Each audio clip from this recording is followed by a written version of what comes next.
Welcome to Trading Lounge and the European indices. We'll cover the DAX, the FTSE and the AEX, and pretty much the same as the US markets. What we were looking at with all of these charts is we were looking at, because the European wave count was a bit more easier to read in that we had a really nice ABC correction that we were looking for to pull back to the 50-60% mark, which didn't quite get there, but we were kind of onto that a bit. But what we're also looking for was to basically build in to go long or to go short. Now, these European markets have moved up, not as much as the US markets have, or even the Asian markets have, but they're on track to be moving higher, and they've triggered in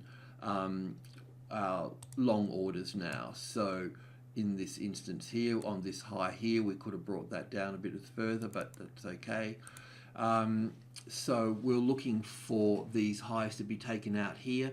You may have been long before that as well, on, as I just mentioned, on this top down here, which would have been the right thing to do. The point here though is that if I can just, I think I'll just drag these across rather than copy them. So we can look at this as basically wave 1 and 2 and 3 and 4 and 5 here for wave 1.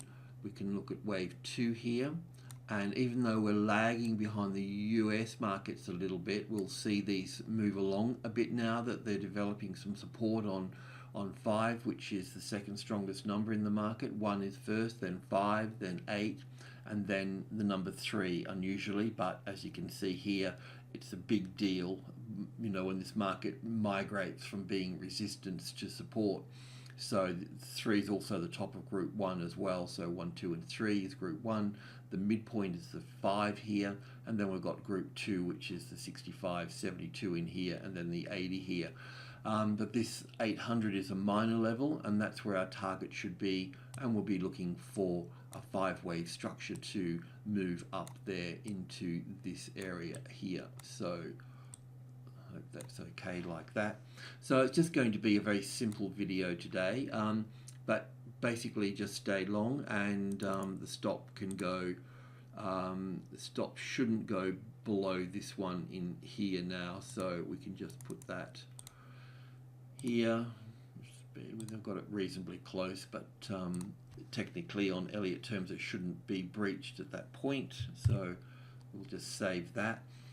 And looking at the other markets, the Netherlands here, it's the same story here as well. So we didn't quite get our B wave pulling back into this box here, but I'll just move that and clean that up a little bit.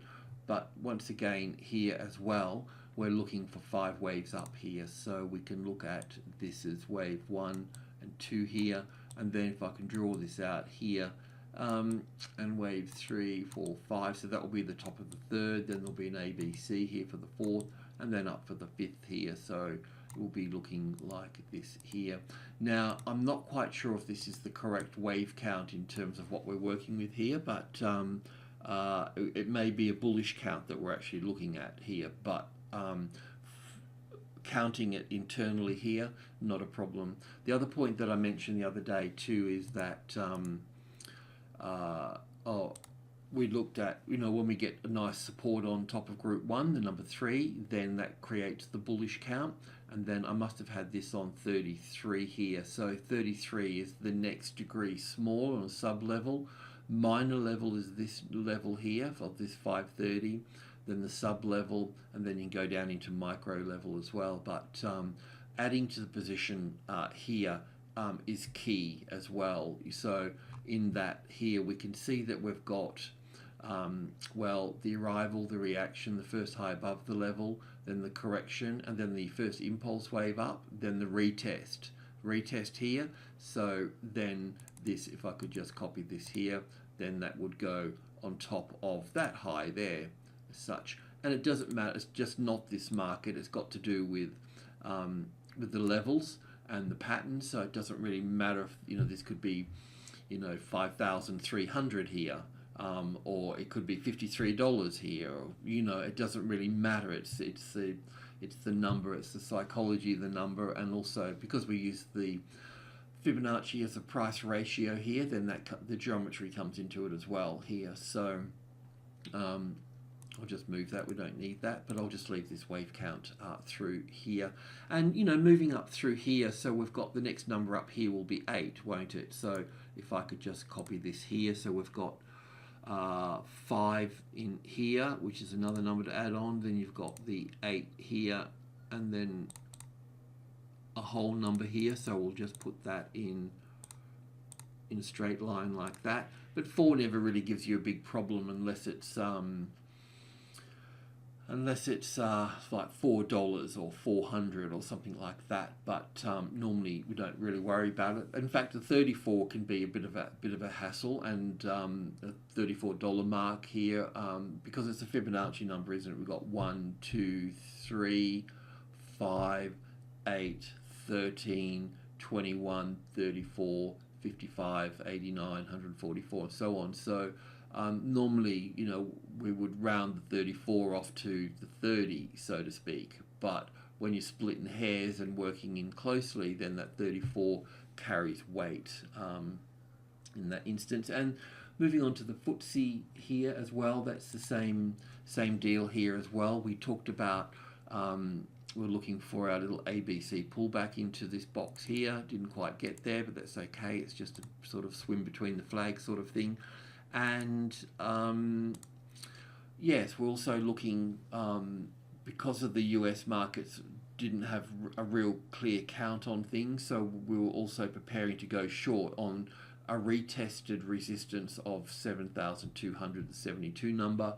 Otherwise we go long, so we don't need this here now. We can remove that and just do a bit of housework in here. But once again, all of these markets, and even the Asian markets through from China to Hong Kong to Australia, have all got this little impulse wave going up through here. I'll leave this little pattern here because on a micro level you'll see this fold back onto this here. Yeah, so yeah, this here is a correction, so we'll see this make a new high above here. So it'll take a little while to establish on top of group 1 here, but let's check out the wave count when we get there. We've got this here as wave 1 and 2 in here, and wave 3 and 4 and 5. So if you want to take some profit, do it at the 7.3 there, but it will kick back and you could buy back again and we'll go higher. So it'll probably end up like this here.